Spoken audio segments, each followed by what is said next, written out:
गर्नुभयो, बगैँचाको हरेक रुखबाट तिमीले स्वतन्त्रतापूर्वक खान सक्छौ, तर असल र खराबको ज्ञानको रुखबाट तिमीले नखानु, किनकि जुन दिन तिमीले त्यसबाट खान्छौ त्यही दिन तिमी निश्चय मर्नेछौ। अनि त्यस हवा बनाइनुभन्दा अगाडि नै पुरुषलाई चाहिँ यस्तो जिम्मेवारीहरू अनि प्रबन्धहरू अनि प्रतिबन्धहरू लगाइसक्नु भएको थियो।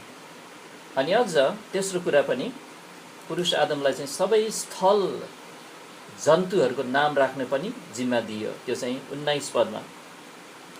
अनि परमप्रभु परमेश्वरले मैदानको हरेक पशु र आकाशको हरेक पंक्षीलाई भुइँबाट रच्नुभयो अनि आदमले तिनीहरूको के नाम राख्दा रहेछन् सो हेर्न तिनीहरूलाई तिनी कहाँ ल्याउनु भयो। अनि आदमले हरेक जीवित प्राणीलाई जे नाम दिए त्यसको नाम त्यही रह्यो। अब पहिलो तिमोथी 2 अध्यायमा पल्टाउनुहोस् मसँगै। यहाँ सृष्टिको क्रमको आधारमा हामी देख्दैछौँ कि हवा सृष्टि गरिनु अगाडि नै परमेश्वरले आदमलाई जिम्मा दिने काम, विभिन्न कामहरू सुम्पिने काम गरिसक्नु भएको थियो।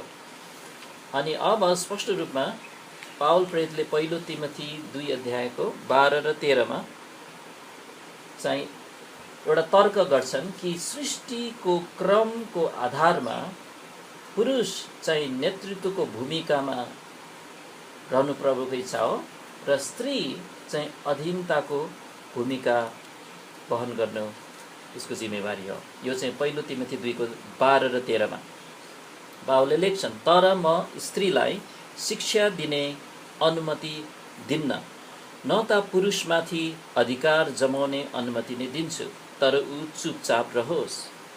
किन भन्ने प्रश्न उठ्छ। अनि 13 पदमा जवाफ दिएको छ, किनकि आदम पहिले बनाइए त्यसपछि हव्वा। त्यसैले सृष्टिको क्रमको आधारमा नै हामी देख्छौँ कि आदमलाई चाहिँ परिवार र घरको नेतृत्व गर्ने भूमिका निर्वाह गर्नलाई चाहिँ परमेश्वरले सृष्टि गर्नुभएको थियो। दोस्रो आधार पनि छ।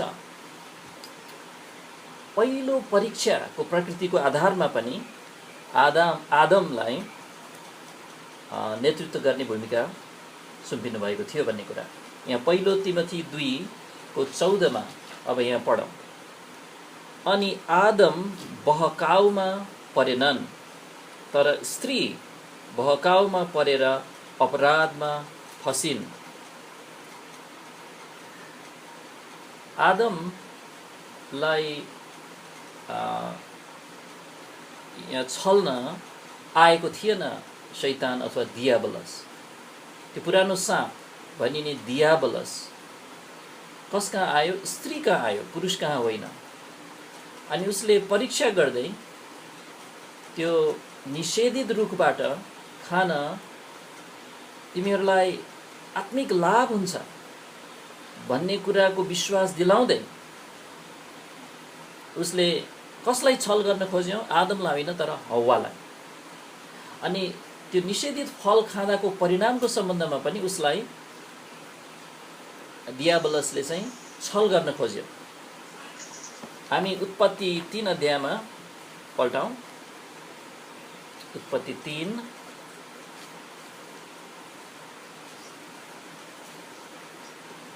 अनि उत्पत्ति 3 को 4 र 5 पद हामी पढ्नेछौँ।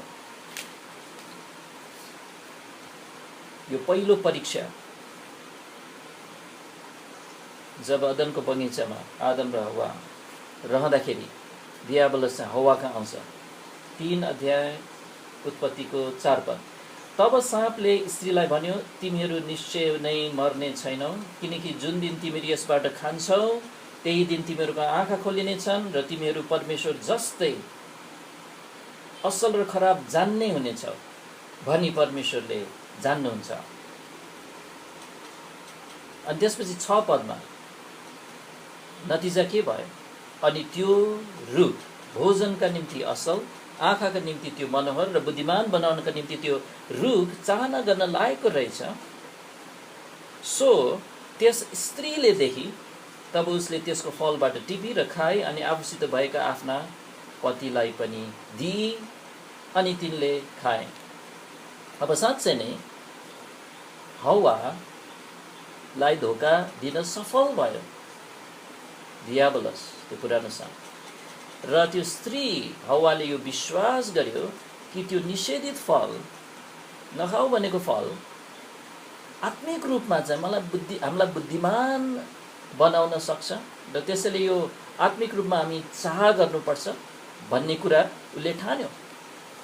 उसलाई छल गरिएको थियो, उसलाई ट्रिक गरिएको थियो, उसलाई धोका दिएको थियो। वास्तवमा उसले झुटो कुरा विश्वास गरे। प्रश्न उठ्छ, आदमलाई चाहिँ के भइरहेको थियो त त्यो बेलामा? के आदम पनि बहकाउमा परेको हो त? आदम पनि त्यो छलमा ऊ धोका खाएको हो त? होइन। डियाबलस चाहिँ सिधै पुरुष कहाँ आएको भन्ने कुरा कहीँ पनि उल्लेख छैन बाइबलमा, र साथै उसलाई परीक्षा गरेको भनेर पनि कतै उल्लेख छैन। अनि अहिले पहिलो तिमोथी 2:14 थियो, आदम बहकाउमा परेन तर स्त्री बहकाउमा परेर अपराधमा फसिन् भनेछ। त्यसैले पहिलो तिमोथी 2:14 पावलले यो घर परिवारको सवालमा चाहिँ नेतृत्व, अनि त्यहाँ मण्डलीमा पनि, किन त्यहाँ चाहिँ सन्दर्भ चाहिँ मण्डलीको छ, नेतृत्व र अधीनता, को चाहिँ नेतृत्वको स्थानमा, को चाहिँ अधीनताको स्थानमा आफ्नो भूमिका निर्वाह गर्ने हो भन्ने कुराको सवालमा चाहिँ पहिलो परीक्षाको प्रकृतिको आधारमा पनि उसले यसरी तर्क गरे कि यसै आधारमा स्त्रीलाई कि अब हेर्दाखेरि देखिने कुरा यही देखिन्छ कि स्त्रीलाई भन्दा पुरुषलाई छल्न डियाबलसलाई कम सजिलो रहेछ पुरुषलाई छल्नलाई। अब पहिलो तिमोथी 2:14 आदम चाहिँ छलमा परेको थिएन, हव्वा चाहिँ छलमा परेको थियो, उसले धोका खाएको थियो। आदमलाई यहाँ धोका थिएन नै भनिएको छ। आदमले चाहिँ धोका बिना नै आज्ञा तोड्दैछन्। यहाँ हव्वाले चाहिँ ऊ ट्रिक भएर उसलाई चाहिँ झुक्क्याएर ऊ चाहिँ खानु पुगेको छ, त्यसरी बताएको छ। अनि त्यसैले परमेश्वरले चाहिँ यो नेतृत्वको जिम्मेवारी चाहिँ पुरुषलाई दिनुभएको भनेर आदम के अरे पावलले तर्क गरिरहेको छ। किनभने डियाबलसलाई चाहिँ उसलाई छल्न कम सजिलो छ, के अरे उसलाई अलिक गाह्रो छ उसको तुलनामा। अब यो चाहिँ भयो दोस्रो आधार। सृष्टिको क्रमको आधारमा हेरौँ, पहिलो परीक्षाको प्रकृतिको आधारमा पनि हेरौँ किन पुरुषलाई चाहिँ नेतृत्वको स्थानमा परमेश्वरले राख्नुभएको छ। अनि तेस्रो कुरा चाहिँ अब परमेश्वरको वचनको अन्य ठाउँमा शिक्षा दिएको आधारमा पनि पुरुष चाहिँ घर परिवारमा नेतृत्वको स्थानमा छ भन्ने देख्छौँ। पहिलो कोरिन्थी 11:3 पद हामी हेर्नेछौँ। पहिलो कोरिन्थी 11:3 पहिलो कोरिन्थी 11:3 मा म पढ्छु। आज सब भेट्टाउनु भयो होला पद। पहिलो कोरिन्थी 11:3 तर तिमीहरूले यो कुरा जानेको म चाहन्छु, प्रत्येक पुरुषको शिर ख्रीष्ट हुनुहुन्छ र स्त्रीको शिर पुरुष हो अनि ख्रीष्टको शिर परमेश्वर हुनुहुन्छ। अब यहाँ परमेश्वरको यहाँ क्रम छ भन्नुभएको छ। अनि पुरुष र स्त्री चाहिँ आफैमा उनीहरू सानो अथवा ठुलो भनेर यहाँ सिकाएको छैन। एकभन्दा अर्को उत्कृष्ट, अर्को चाहिँ कम उत्कृष्ट, त्यसरी सिकाएको छैन। अस्ति नै पनि हेरेका थियौँ कि दुवै नै परमेश्वरको स्वरूपमा सृष्टि गरेका थिए। किनभने यही ठाउँमा चाहिँ हामी देख्छौँ कि ईश्वरत्वमा पनि अर्थात् परमेश्वर त्रिएक परमेश्वरमा पनि त्यहाँ परमेश्वर पिता पनि हुनुहुन्छ, पुत्र पनि हुनुहुन्छ। यहाँ चाहिँ पिता र पुत्र उल्लेख हुनुहुन्छ, हुन त पवित्र आत्मा पनि हुनुहुन्छ। तर जब मानिसको उद्धार गर्ने कुराको सवालमा मात्र विचार गर्दाखेरि पनि परमेश्वर पिता पिताले चाहिँ नेतृत्वको भूमिका निर्वाह गर्नुभयो, पुत्रले चाहिँ अधीनताको भूमिका निर्वाह गर्नुभयो। यद्यपि पिता र पुत्र बराबर हुनुहुन्छ, परमेश्वर हुनुहुन्छ, एक समान हुनुहुन्छ। त्यसैले सानो ठुलोको कुरा नभएर पति र पत्नीको स्थान पनि यो चाहिँ परमेश्वरले नै राख्नुभएको क्रम हो। अनि यहाँ भनिएको छ कि स्त्रीको शिर पुरुष हो, अनि प्रभु येशू पुत्रको शिर चाहिँ पिता भनेको छ। एक्चुअली फिलिपी 2 अध्यायमा जाउँ त, फिलिपी 2 अध्याय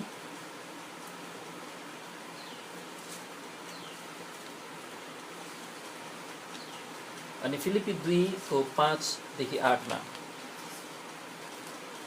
मानिसको उद्धार गर्न जब परमेश्वरले चाहिँ आफ्नो योजना कार्यान्वयन गर्न आफ्नो पुत्रलाई पठाउनु भयो संसारमा, त्यसलाई हामीले विचार गर्दा हामी देख्छौँ कि पितासँग बराबर हुनुभएको पुत्र चाहिँ अधीनताको भूमिका निर्वाह गर्नुभयो। फिलिपी 2 को 5 देखि 8 मा पढ्छौँ, ख्रीष्ट येशूमा जुन मन थियो त्यही मन तिमीहरूमा पनि होस्, जसले परमेश्वरकै स्वरूपमा हुनुभएकोले परमेश्वरसँग बराबरी हुनलाई लुटको माल सम्झनु भएन। अर्थात् परमेश्वरको बराबरी उहाँ हुनुहुन्थ्यो, तर परमेश्वरको बराबरी म रहेकोले म अधीनताको ठाउँ लिन सक्दिनँ भन्ने खालको उहाँले कुरा गर्नु भएन। जब मानिसको उद्धार गर्नलाई आवश्यक पर्यो, पुत्र चाहिँ होचिनु भयो। यो चाहिँ 7 पदबाट अब सुरु हुन्छ। उहाँ कसरी नम्र हुनुभयो र अधीनताको स्थानमा रहेर उहाँले पिताको आज्ञा पुरा गर्नुभयो। 7 पद, तर आफैलाई रित्तो पार्नुभयो र दासको रूप धारण गरेर मानिसहरूको समानतामा हुनुभयो। परमेश्वरको समानतामा हुनुभएको प्रभु येशू पुत्र मानिसहरूको समानतामा हुनुभयो, मानिस बन्नुभयो। 8 पद, अनि मानिस जस्तो रूपमा प्रकट भएर उहाँले आफूलाई नम्र तुल्याउनु भयो र मृत्युसम्म, क्रुसको मृत्युसम्म आज्ञाकारी हुनुभयो। पिताले चाहिँ नेतृत्व गर्नुभयो, पुत्र चाहिँ अधीनताको भूमिका निर्वाह गर्नुभयो। उहाँले भन्नुभयो, मलाई पठाउनु हुनेको इच्छा पुरा गर्नमा आएको हो, म आफ्नै इच्छा पुरा गर्न आएको होइन। यसरी अनि त्यसैले पति र पत्नीको सवालमा पनि एउटै पदमा यहाँ नेतृत्व र अधीनताको भूमिका, शिर र के अरे स्त्रीको शिर चाहिँ पुरुष भनेर चाहिँ त्यसरी परमेश्वरको वचनको शिक्षाको आधारमा पनि हामी निश्चित हुन्छौँ कि वैवाहिक सम्बन्धमा र परिवारमा नेतृत्वको भूमिका चाहिँ पुरुषलाई दिएको छ। अब दुईटा कुरा छ। अब चौथोमा हेरौँ। पहिला सृष्टिको प्रकृतिको आधारमा पनि हामीले यो देख्न सक्छौँ। हामी पहिलो कोरिन्थी 11 मा जाउँ त। पहिलो कोरिन्थी 11 को 4 र 5। पहिलो कोरिन्थी 11 र 4 र 5 पद पहिला पढ्नेछौँ। यहाँ लेखेको छ, त्यो अघिको खण्ड हो। पहिलो कोरिन्थी 11 को 3 अघि पढेका थियौँ, स्त्रीको शिर पुरुष हो भन्ने। अब चाहिँ मण्डली सभामा सार्वजनिक आराधना हुने बेलामा चाहिँ त्यहाँ केही नियमहरू पावलले दिँदैछन् कोरिन्थ भएको मण्डलीलाई। 4 पद, आफ्नो शिर ढाकेर प्रार्थना वा भविष्यवाणी गर्ने हरेक पुरुषले आफ्नो शिरलाई अनादर गर्दछ। अर्थात् अब अहिले चाहिँ हाम्रो यहाँ छलफलमा चाहिँ यो ढाक्ने कुरा चाहिँ के हो भन्ने विषयमा चाहिँ म छुँदिनँ। खालि शिरलाई ढाक्ने कुरा चाहिँ यहाँ उल्लेख भइरहेछ, त्यो अहिलेलाई जेसुकै होस्। तर मुख्य कुरा अहिले के हेर्दैछ भने पुरुषले चाहिँ आफ्नो शिरलाई ढाक्नु हुँदैन भन्दैछ, किन उसको शिर चाहिँ ख्रीष्ट हो अनि ख्रीष्टलाई अनादर गर्नु हुँदैन भन्दैछ। अनि 5 पदमा, तर आफ्नो शिर नढाकिकन प्रार्थना वा भविष्यवाणी गर्ने हरेक स्त्रीले आफ्नो शिरलाई अनादर गर्दछ, किनकि यो त उसको केश खौरिएकै बराबर हो। अब स्त्रीको शिर चाहिँ पुरुष भएकोले स्त्रीले चाहिँ ढाक्नु पर्छ भन्दैछ, नत्र भने चाहिँ आफ्नो शिरलाई अनादर हुन पुग्छ। अब मुख्य कुरा चाहिँ यहाँ केलाई फोकस गर्दैछ भने स्त्रीले चाहिँ आफ्नो शिर भनेको चाहिँ पुरुषलाई अनादर गर्नु हुँदैन। पुरुष चाहिँ उसको शिर हो भन्ने कुरा छ। अब 11 अध्यायको 3 पदमा पनि त्यही थियो। अब 11 अध्यायको 7 पदमा हेर्नुहोस् त। 7 पदमा कारण दिएको छ, किनकि पुरुषले साँच्चै आफ्नो शिर ढाक्नु हुँदैन फेरि, किनकि ऊ चाहिँ परमेश्वरको प्रतिरूप र महिमा हो। तर स्त्री चाहिँ पुरुषको महिमा हो भनेर यहाँ कारण दिँदैछ। त्यसैले यहाँ यो शिर ढाक्ने नढाक्ने विषयबाट पनि को चाहिँ नेतृत्वको स्थानमा छ भन्ने कुरा त्यति हेर्दैछ मैले लाग्यो है। अनि त्यसपछि 11 को 8 र 9 मा हेर्नुहोस् त, किनकि है यो 7 पद कारण दिँदैछ किन चाहिँ स्त्री चाहिँ पुरुषको महिमा हो। किनकि पुरुष स्त्रीबाट होइन तर स्त्री पुरुषबाट कि हो। अब यो चाहिँ आदम र हव्वाको सवालमा कुरा हुँदैछ। पहिला आदम बनाइयो अनि आदमको करमबाट परमप्रभुले हव्वा अथवा स्त्रीलाई बनाउनु भयो। त्यसैले स्त्री चाहिँ पुरुषबाट भएकोले अर्थात् पुरुष चाहिँ सृष्टिको यो के अरे यो सृष्टिको प्रकृतिको आधार, सृष्टि कसरी भयो भने पुरुषबाट स्त्री आयो भन्ने आधारबाट पनि स्त्रीको के अरे पुरुषको चाहिँ नेतृत्व स्थान देखाइरहेछ 9 पदमा हेर्नुहोस् त। अनि किनभने यहाँ अब 9 पदमा झन् स्पष्ट छ, अनि पुरुष स्त्रीका निम्ति सृष्टि गरिएको होइन तर स्त्री पुरुषका निम्ति सृष्टि गरिएको हो। त्यो त अघि नै हामीले उत्पत्ति 2 अध्यायमा स्पष्ट देख्यौँ। उसको लागि मेल खाने सहयोगी म बनाउने छु भनेर। अनि त्यसैले 11 को यो 11 अध्यायबाट चाहिँ सृष्टिको प्रकृतिको आधारमा पनि हामीले बुझ्न सक्छौँ कि पुरुष चाहिँ नेतृत्वको भूमिका निर्वाह गर्नलाई परमेश्वरले रचना गर्नुभयो, उहाँको डिजाइन नै यही हो। अनि तरै पनि के अरे त्यसपछिका सबै पुरुषहरू त स्त्रीबाट आउँछन्। यहाँसम्म कि प्रभु येशू समेत कन्या मरियमबाट जन्मिनु भयो। अनि त्यसैले 11 र 12 पदमा तरै पनि प्रभुमा न त पुरुष स्त्री बिना हुन्छ न स्त्री पुरुष बिना, किनकि जसरी स्त्री पुरुषबाट कि हो उसरी नै पुरुष पनि स्त्रीद्वारा हो, तर सबै कुरा परमेश्वरबाटको हुन्। दुवैलाई एकअर्काको यहाँ खाँचो छ। यो कुरालाई यहाँ त्यसको कुनै विवाद छैन भन्दैछ। केवल परमेश्वरले चाहिँ यो सृष्टिको प्रकृतिको आधारमा पनि पुरुषलाई नेतृत्वको स्थान दिएको छ भन्ने कुरा चाहिँ यहाँ देखिन्छ। त्यो चाहिँ 11 को 3 को कुरा चाहिँ यो सब यहाँ यसरी जोडिएको छ। स्त्रीको शिर पुरुष हो भन्ने कुरा। अब अहिलेसम्म 4वटा आधारमा चाहिँ देख्यौँ कि पुरुष चाहिँ नेतृत्वको स्थानमा परमेश्वरले रहेको चाहनुहुन्छ। र अन्तिम एउटा हेर्नेछौँ, त्यो के भने परमेश्वरले दिनुभएको आज्ञाकै आधारमा पनि यो रहेको छ। यो चाहिँ हामी एफएससी 5 को 22 देखि 24 मा पढ्नेछौँ। एफएससी 5 को 22 देखि 24 मा मसँग पढ्नु होला। अनि यहाँ हामी पढ्छौँ एफएससी 5 को 22 देखि 24 मा। अनि यहाँ चाहिँ के अरे 22 बाट पत्नीहरूलाई दिएको आज्ञा यहाँ पढ्छौँ। पहिला चाहिँ हे पत्नीहरू हो प्रभुको अधीनमा रहे चाहिँ आफूलाई आफ्ना पतिको अधीनमा सुम्प, किनकि पति पत्नीका शिर हुन् जसरी ख्रीष्ट पनि मण्डलीका शिर हुनुहुन्छ। अनि उहाँ नै शरीरका मुक्तिदाता हुनुहुन्छ। 24 पद यसकारण जसरी मण्डली ख्रीष्टको अधीनमा छ उसरी नै पत्नीहरू पनि हरेक कुरामा आफ्ना पतिका अधीनमा रहन्। अब यहाँ चाहिँ परमेश्वरले दिनुभएको आज्ञाकै आधारमा स्त्री चाहिँ अधीनताको स्थानमा र पुरुष चाहिँ शिरको स्थानमा भनेर चाहिँ भन्नुभएको छ।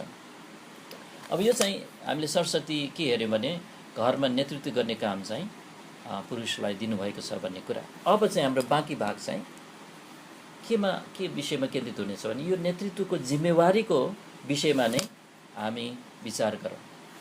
नेतृत्वको यो जिम्मेवारीको विषयमा। अब धेरैजना पुरुषहरूले, विवाहित पुरुषहरूको कुरा गर्दैछु मैले, धेरैजना पुरुषहरूले चाहिँ आफ्नो घरमा एउटा ठुलो र गम्भीर गल्ती गर्न पुग्छन् जब उनीहरूले के गर्छन्, उनीहरूले आफ्नो ध्यान चाहिँ आफूलाई दिएको त्यो विशेष अधिकारमाथि लगाउँछन्। म चाहिँ नेतृत्वको भूमिकाको हुँ भन्दै आफ्नो ध्यान चाहिँ केमा लगाइरहेछन्, मेरो विशेष अधिकार हो यहाँ भनेर।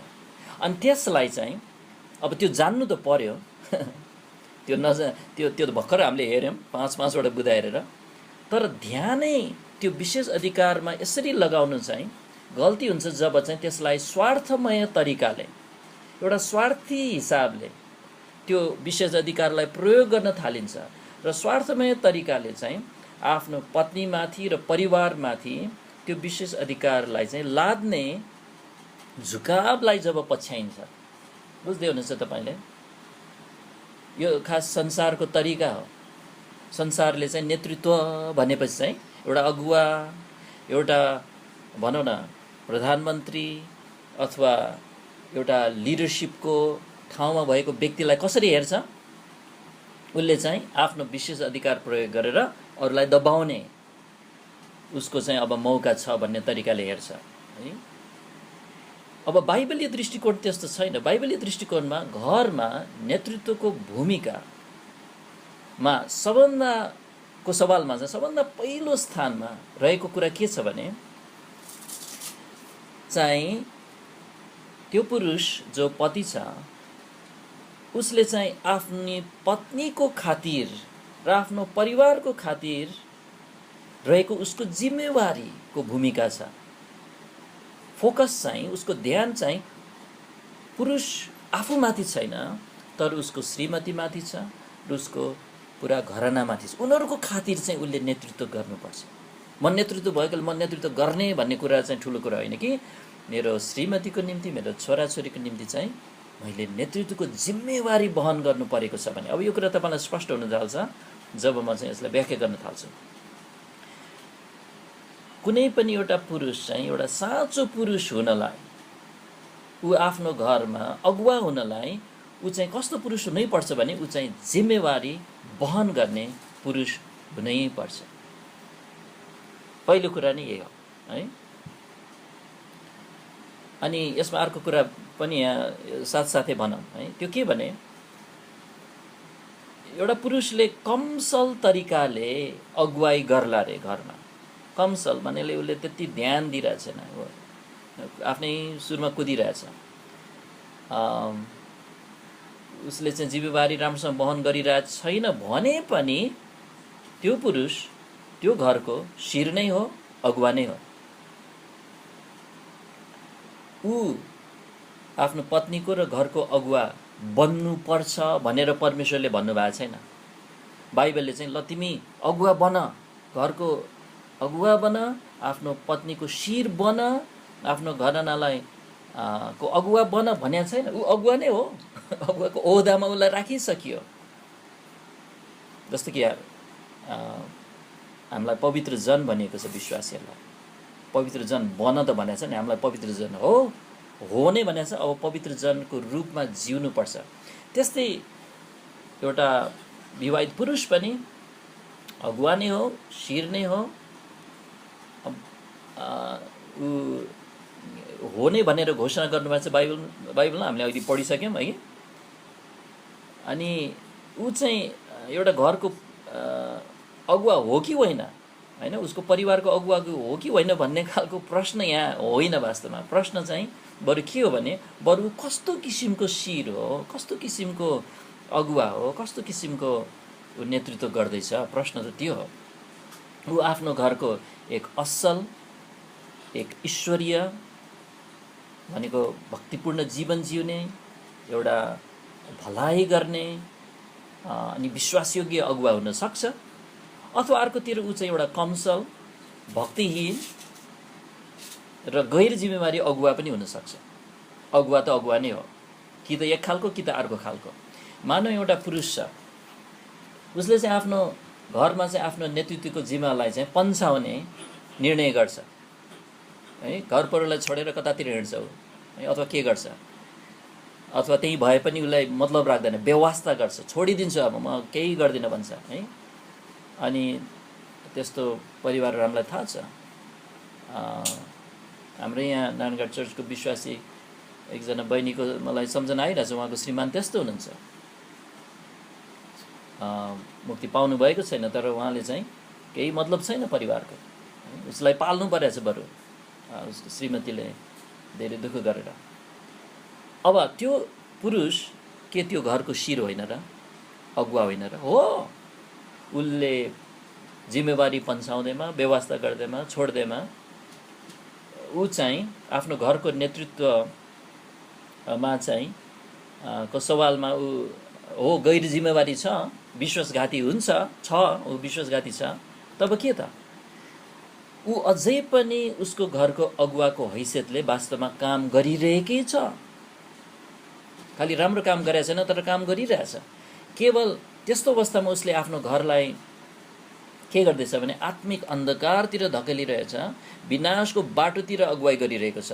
त्यो पुरुष, त्यो श्रीमानले शिर हो, ऊ अगुवा हो, तर ठिक बाटोमा लगिरहेको छैन उसले। अब यो केही परिचयात्मक बुँदाहरू नेतृत्वको जिम्मेवारीको सवालमा। अब हामी चाहिँ पुरुषको नेतृत्व भूमिका अन्तर्गत पर्ने जिम्मेवारीहरू के हुन् त, त्यसलाई हामी मनन गर्न चाहन्छौँ। उसको नेतृत्व गर्ने काम त छ भन्यौँ, तर त्यो नेतृत्वको भूमिका अन्तर्गत चाहिँ कस्ता कस्ता जिम्मेवारीहरू छन् त, हामीले चाहिँ आज 4वटा हेर्नेछौँ। पहिलो चाहिँ यो हो, आफ्नो नेतृत्वका निम्ति ऊ भनेको त्यो पति चाहिँ प्रभु प्रति जवाफदेही छ। जवाफदेही भनेको चाहिँ हिसाब बुझाउनु पर्छ, उसले प्रभुलाई जवाफदेही छ, लेखा दिनुपर्छ। घरको पुरुषले कसरी आफ्नी पत्नी र परिवारलाई अगुवाई गर्छ भन्ने कुराका लागि पुरुष प्रभुप्रति जिम्मेवार र जवाफदेही हुन्छ। अब यो चाहिँ पहिलो कोरिन्थी 11को 3 कै पहिलो सत्यता हो। त्यहाँ पल्टाउँदा फेरि अघि चाहिँ त्यो पद पढ्दा हामीले एउटा कुरामा ध्यान दिइरहेको थियो भने अब अर्को कुरामा ध्यान दिनुहोस्। यहाँ पहिलो कोरिन्थी 11को 3 पहिलो कोरिन्थी 11को 3 यहाँ म पढ्छु। तर तिमीहरूले यो कुरा जानेको म चाहन्छु, प्रत्येक पुरुषको शिर ख्रीष्ट हुनुहुन्छ। हाम्रो ध्यान अहिले यहाँ राख्न चाहन्छौँ कि प्रत्येक पुरुषको शिर चाहिँ को हुनुहुन्छ? प्रभु येशू ख्रीष्ट हुनुहुन्छ। भनेपछि घरको पुरुषलाई उसको घरमाथि नेतृत्व गर्ने जिम्मेवारीमा नियुक्त कसले गर्नुभएको? आफैले होइन, प्रभुले उसलाई नियुक्त गर्नुभएको। तिमी चाहिँ आफ्नो श्रीमती, आफ्नो घर परिवारलाई चाहिँ मेरो इच्छा अनुसार चाहिँ नेतृत्व गर। पुरुषको शिर चाहिँ ख्रीष्ट हुनुहुन्छ।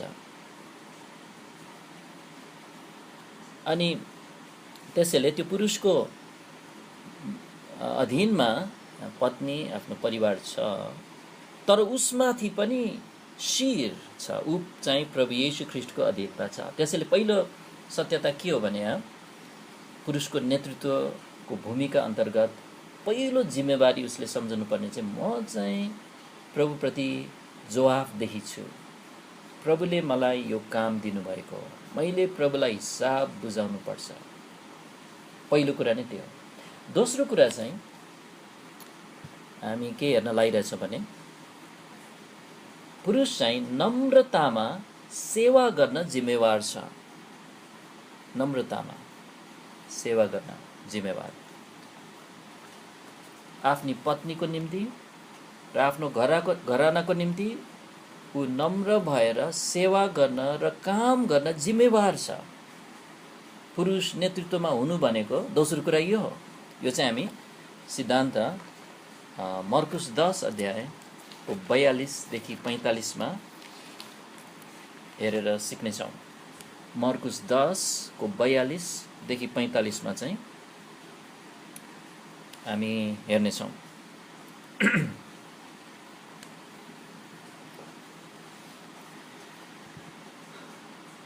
पल्टाउनु भयो होला। मर्कुस 10 को 42 बाट म अब पढ्न थाल्नेछु। तर येशूले तिनीहरूलाई आफू कहाँ बोलाउनु भयो र तिनीहरूलाई भन्नुभयो, तिमीहरूलाई थाहै छ अन्य जातिहरूमाथि शासन गर्न ठहरिएकाहरूले तिनीहरूमाथि प्रभुता जमाउँछन् र तिनीहरूका ठुलाहरूले चाहिँ तिनीहरूमाथि अधिकार चलाउँछन्। तर तिमीहरूको बीचमा चाहिँ यस्तो हुने छैन। तर तिमीहरूका बीचमा जो ठुलो हुने इच्छा गर्दछ ऊ चाहिँ तिमीहरूको सेवक बनोस् र तिमीहरूमा जो पहिलो हुने इच्छा गर्दछ ऊ चाहिँ सबैको दास बनोस्। किनभने मानिसका पुत्र पनि सेवा गरिनलाई होइन तर सेवा गर्न र धेरैको सट्टामा छुटकाराको दामको निम्ति आफ्नो प्राण दिन आए। यो संसार यो कस्तो संसार हो भने पापले भरिएको संसार हो प्रियहरू। अनि संसारको दृष्टिकोण चाहिँ कस्तो छ? स्वार्थमय हुन्छ। अनि स्वार्थमय दृष्टिमा चाहिँ एउटा अगुवा बन्नु भनेको चाहिँ एउटा नेतृत्वको ओहदा ओगट्नु, एउटा उच्च अधिकारीको पद ओगट्नु भनेको चाहिँ कसरी सोध्छ रे? प्रभुले यहाँ भन्नुभयो यो चाहिँ अधिकार जमाउने मौका हो मेरो, है, हप्की धप्की गर्ने मेरो मौका होइन, है, मेरो यो विशेष अधिकार हो। म यहाँ अब यो पदमा पुगेको छु अथवा म राखिएको छु, मेरो ओहदा यहाँ उच्च छ, अब मेरो हुकुम चल्छ यहाँ भन्ने खालको एउटा दृष्टिकोण चाहिँ स्वार्थी तरिकाले हेर्ने यो पापी संसारको दृष्टिकोण हो। अनि संसारको तरिकामा अगुवाको भूमिकामा रहेकाहरूले के गर्छन् भने उनीहरूले स्वार्थमय ढङ्गले नै यो प्रभुत्व जमाउने काम, जसरी यहाँ भन्नुभयो प्रभुता जमाउँछन् अनि शासन चलाउने, अधिकार गर्ने। अब अधिकार हो, उसले शासन चलाउनु पर्छ इत्यादि छ, तर ऊ चाहिँ सब चाहिँ केमा केन्द्रित छ भने उसको मुनि रहेका ती व्यक्तिहरूको निम्ति नभइकन उसको आफ्नो निम्ति उसको विशेष अधिकारमा ध्यान केन्द्रित भएर चाहिँ उसले यो काम गर्छ। संसारको तरिका यो छ अनि पापी स्वार्थी तरिका यो छ। तर प्रभुले चाहिँ आफ्ना जनहरूको बिचमा चाहिँ यस्तो दृष्टि हुनु हुँदैन भनेर यहाँ सिकाउँदै हुनुहुन्छ अनि यस्तो तरिका हुनु हुँदैन भनेर भन्दै हुनुहुन्छ अनि आफैलाई नमुना को रूपमा प्रस्तुत गर्दै हुनुहुन्छ कि म चाहिँ सेवा गरिनलाई होइन तर सेवा गर्न र धेरैका सट्टामा छुटकाराको दामको निम्ति आफ्नो प्राण दिन आएको हुँ। उहाँ त प्रभु हुनुहुन्छ अनि उहाँ सर्वोच्च प्रभु भएर उहाँले चाहिँ कसरी काम गर्नुभयो भने संसारको भन्दा ठ्याक्कै फरक, है।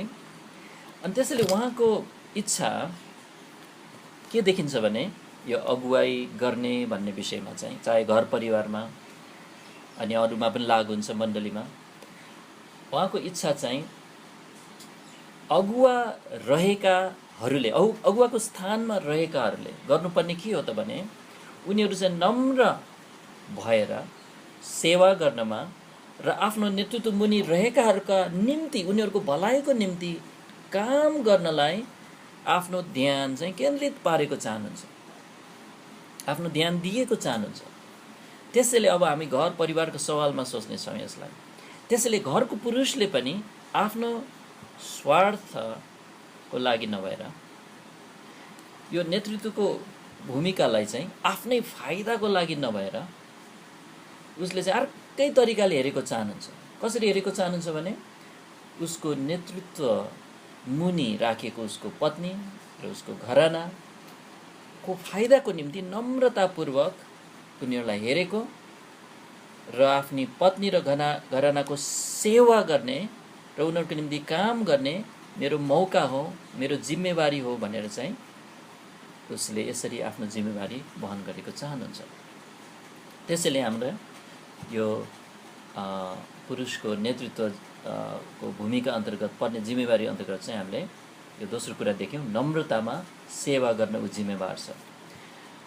अब तेस्रो कुरा पनि हेर्नेछौँ, पुरुषको नेतृत्वको भूमिका अन्तर्गतको उसको जिम्मेवारी के छ भने तेस्रोमा उसले चाहिँ एउटै शरीरको एकता विकास गर्न पनि जिम्मेवार छ। अब यो एउटै शरीरको एकता भन्ने कुरा चाहिँ हामीले अस्ति नै उत्पत्तिको 2 अध्यायमा चाहिँ केही मात्रामा चर्चा गरेका थियौँ। फेरि पनि सम्झौँ त्यसलाई र सोचौँ। यो चाहिँ तेस्रो कुरा हो कि आफ्नो वैवाहिक सम्बन्धमा एउटै शरीर, प्रभुले भन्नुभएको थियो ती दुई अब एउटै हुनेछ, अब दुई होइन तर एक हुनेछ भन्ने जुन छ। त्यसैले आफ्नो वैवाहिक सम्बन्धमा एउटै शरीरको यो एकता विकास गर्ने काममा भनेको सब हिसाबले पति र पत्नी चाहिँ एक हुनुपर्छ भनेको छ। एउटै मन, एउटै उद्देश्य, एउटै विचार, एउटै दिशा अनि एउटै भावना। यो त अद्भुत कुरा हो है। अनि यो एउटै शरीरको एकता विकास गर्ने काममा चाहिँ कसले नेतृत्व गर्ने त? हामीले अस्ति पनि हेऱ्यौँ, यो चाहिँ नेतृत्व चाहिँ पतिले गर्नुपर्छ। एक्चुअली उत्पत्ति 2 को 24 मा पल्टाउँ हामी, फेरि पनि हामी यसले आफूलाई सम्झना गराउँ। उत्पत्ति 2 को 24 मा यहाँ पढ्छौँ,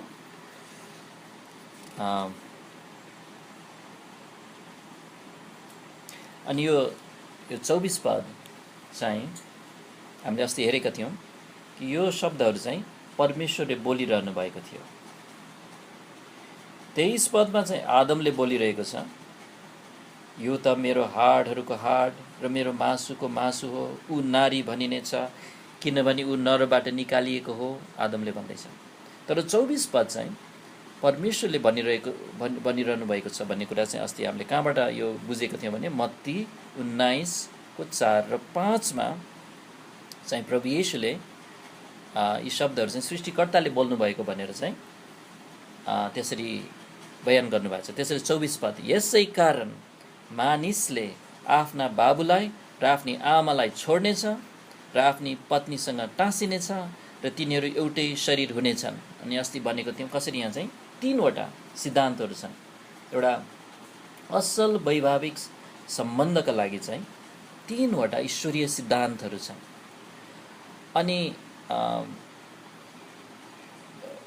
अनि तेस्रो चाहिँ 24 पदको यो तेस्रो वाक्य हो, तिनीहरू एउटै शरीर हुनेछन् भन्ने यो तेस्रो सिद्धान्त चाहिँ दुवै पतिलाई पनि र पत्नीलाई पनि दिइयो।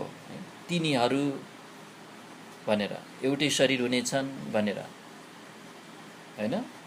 तरै पनि अनि त्यसबाट हामीले के बुझ्छौँ भने दुवैजना मिलेर, पति पनि पत्नी पनि मिलेर वैवाहिक सम्बन्धमा चाहिँ यो एक शरीरको एकताको पछि लाग्नुपर्छ, खुरन्दार र त्यसको विकास गर्नुपर्छ। दुवैजना लाग्नुपर्छ यो काममा। तर योभन्दा अगाडिको 2टा जुन जिम्मेवारीहरू छन्, यो आत्मिक सिद्धान्तहरू छन्, यो चाहिँ पतिलाई मात्र दिनुभयो।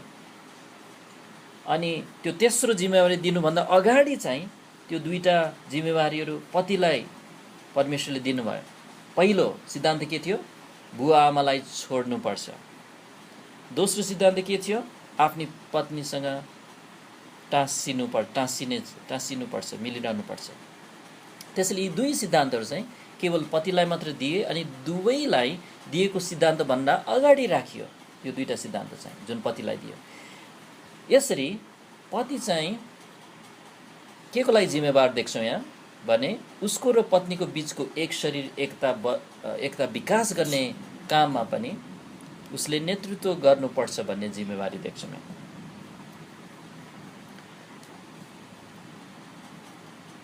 अझ एउटा कुरा यहाँ हेरौँ, मत्ती 5 मा पल्टाउनुहोस् त। मत्ती 5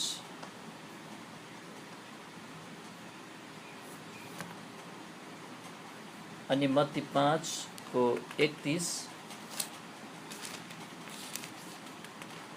र 32 मा। अब कुनै कुनै परिवारमा नि अब संसारमा त धेरै देखिन्छ यस्तो भइरहेको। अनि कतिपटक विश्वासी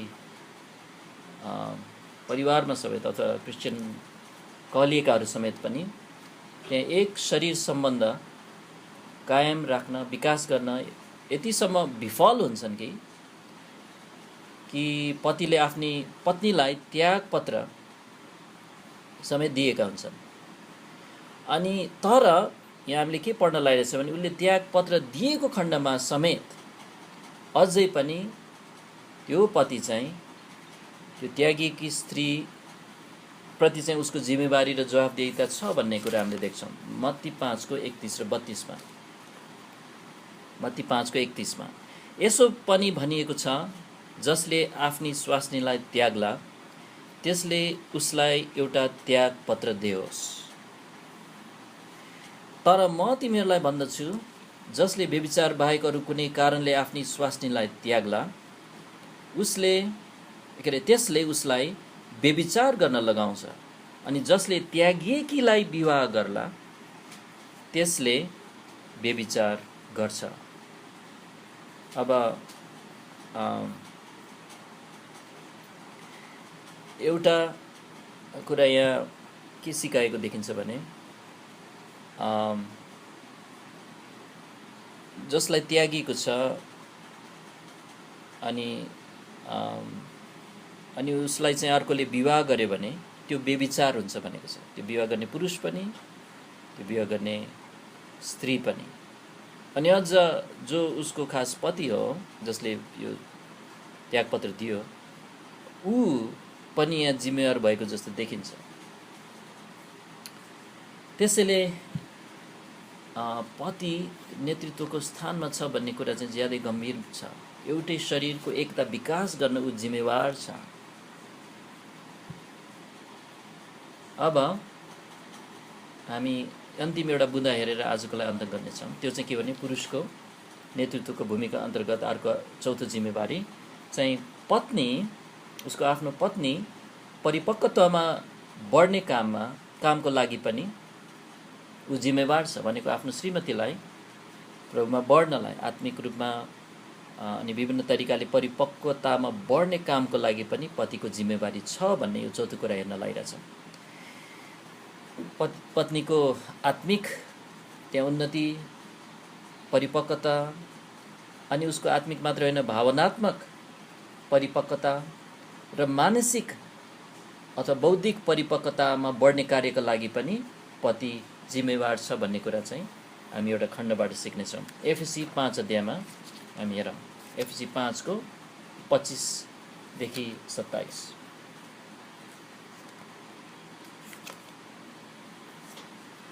एफएसी 5 को 25 देखि 27।